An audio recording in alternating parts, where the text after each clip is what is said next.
The truth.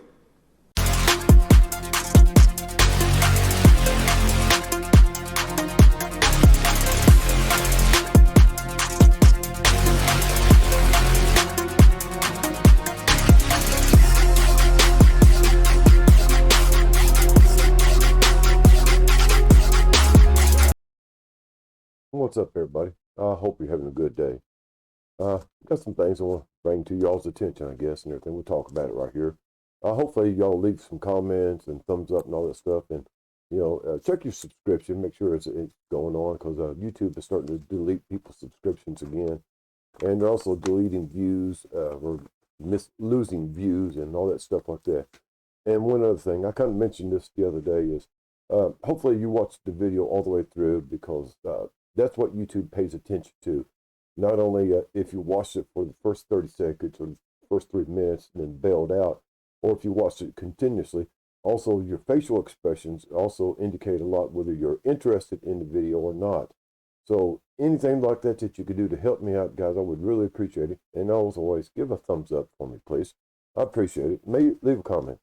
But anyway, I want to talk about something that, the news and other sources, government and everything like that, forgets to tell us about some things. This one is about the illegal immigration problem.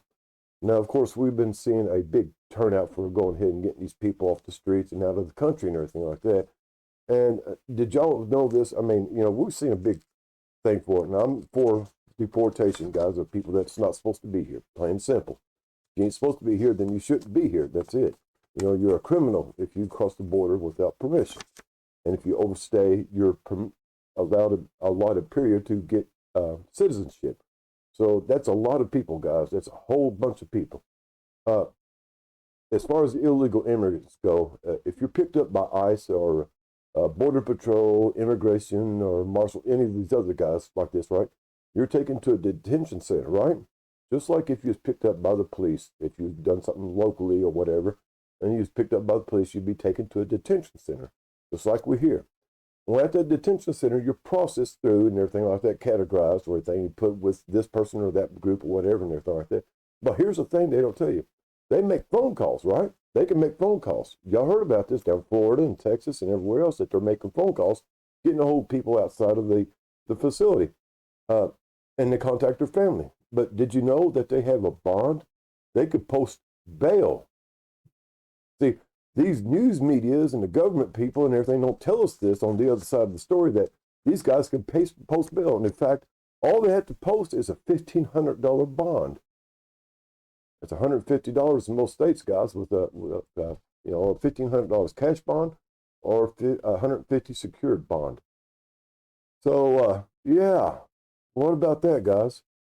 See, they don't tell us this. They act like there's no hope for them and everything like that. But all they got to do, just like you and I, if we got picked up for a crime, is post bond. And you get out that day, and you're given a day to appear in court. You have a court date after that. And then you go to your hearing, and of course a trial, etc., etc. And next thing you know, you may or may not win your immigration status. But all you got to do is post bond, just like anybody else. Wow.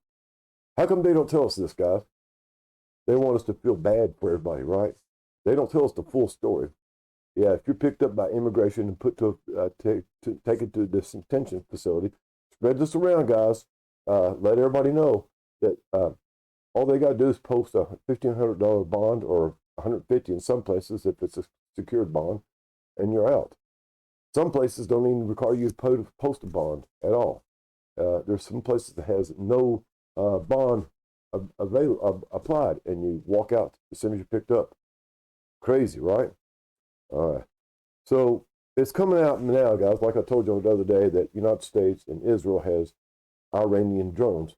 And I don't mean drones that's made for use in Iran, but it's ones that's made exactly with the same parts, the same skills and manufacturing parts and materials that Iran uses for their drones. Of course, they get their drones from China and Russia and maybe another place or two. But yeah, these parts that they get shipped from here, there, and everywhere, sometimes these parts get hijacked. They're already registered to Iran. So all you got to do is make the rest of the components, and then you can get them from anybody else. You can even fake the paperwork, especially as digitized as we are now. So yeah, you can make the drones appear that they're from another place while you're the one building them. And you can locally source materials like such as the carbon fibers or the resins or plastics or whatever, and other components like that locally. And therefore you got an Iranian drone. So when I told y'all they was gonna use them, and so yesterday or the day before, we started hearing reports about Iranian drones hitting Israel and other places. And guys, I told you the other day that United States had 32,000 Iranian drones ready to use. And just shortly after that, all of a sudden, Iran has a bunch of drones to throw at us.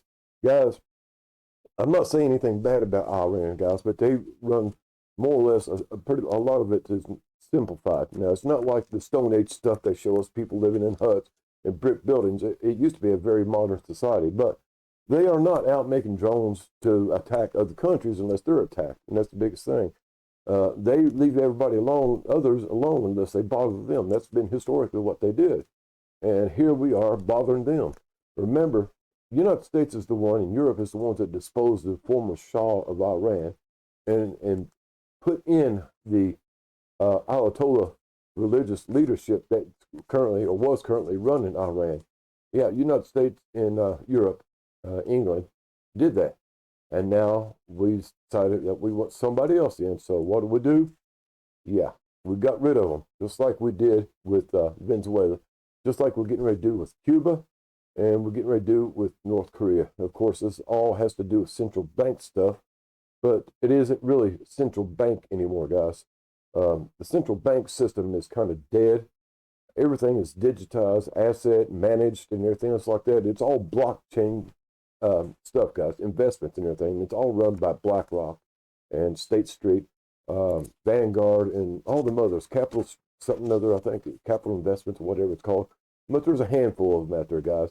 And so the old way of being, the council, the people that run it, the old world order, let's I talked about the Rothschild and the Queen and all that people, that kind of old world order is dead. And the new world order is taken over, and it's run by Israel. And that's plain it. I mean, even Netanyahu's come out directly and said that this is going to be the new Israel here in the United States. So he said that. So it just tells us right there that Donald Trump is a puppet of Netanyahu and his cohorts and everybody else involved. So anyway, guys, we don't need to be in Israel, Iran. We need to do something about Israel because they are a rogue nation. They are a terrorist nation, and in my opinion. This is for entertainment only, guys, okay? So don't take me serious. This is my opinion. But yeah, I think it should be stopped. And that's it. But anyway, going on. If you start paying attention to the numbers they're putting out for these attacks and these instances going on in the Middle East, you'll notice a pattern. I did one earlier and everything. I've done a couple and everything, guys, and I applied them to Jewish and Hebrew prophecy. And I found out that they are very much correlated with prophecy, Jewish and Hebrew prophecy. The one I saw the other day was 3, 11, and 555. And I run it through this, that, and the other, and it came upon me to run it through the Jewish and Hebrew prophecy. And it meant strength, massive change, hardening of forces, and everything. And it spells out just exactly what's going on in the Middle East right now. So there's a lot of things going on with these numbers, guys. 1s, 3s, and 11s, and 555, and 3s all over the place, guys. 3, they start on 330, whatever, all that stuff. And the blood moon. And but anyway, guys, y'all do the numerology. Watch these news reports, guys, when they start throwing these numbers up, and see what you kind of figure out. Another thing you watch for when you see these videos, not only on news media, but on all other sources, Rumble, TikTok, and everything else like that, and even YouTube and Patreon and any others, guys. Look for how long the video is, the minutes and seconds and everything. It might give you an idea as who they're aligned with and when they're doing these videos and what they're proposing.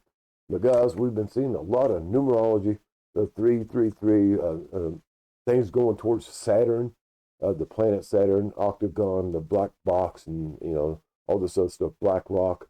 Anyway, one of the things that's becoming apparent, guys, right now, and if this goes the course that's going on, Israel will control the northern part of the Middle East, right there, the Upper Peninsula. And the next target after that would be either Turkey or Saudi Arabia. So Israel don't want to mess with Turkey. Turkey will nuke them out of existence in a heartbeat, without a second thought. And they don't really want to mess with Egypt because pretty much the same thing. Turkey and Egypt don't like Israel. Okay, that's point blank. They get along with them as best they can, but they don't like them.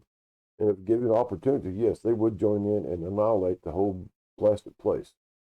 So the only other place that they might want to go, because this is what they want, is Saudi Arabia. And Yemen and Oman, I think it is, already kind of under siege by Israel and also Saudi Arabia and the United States. So after it's all over with and everything with the Upper Peninsula of Arabia, we'll see what Israel starts after next. I don't think it's going to be Turkey. I damn sure don't think it's going to be Turkey. We're almost 100% sure it won't be Turkey. They wouldn't survive. And I don't think it's Egypt, same reason. So the only other place they go to, and since Saudi Arabia relies heavily on the United States for a lot of stuff, well, there's where the tide will turn. We'll go and see what happens with that. But guys, that's pretty much it right there. Hope you enjoy it, everything like that. Leave a comment, give me a thumbs up. Share what your information that you're finding out with your friends and everybody, and suggest me to other people, guys. I'm really trying to boost this up and take this to a better level where I can make money, to be honest with you. So I appreciate your help. Y'all have a groovy day. And as always, guys, reach out and do something nice for somebody today. It's always the best thing to do. Put your best foot forward, put your best face forward, and do your best in all things, including being nice. Y'all have a groovy day. Later.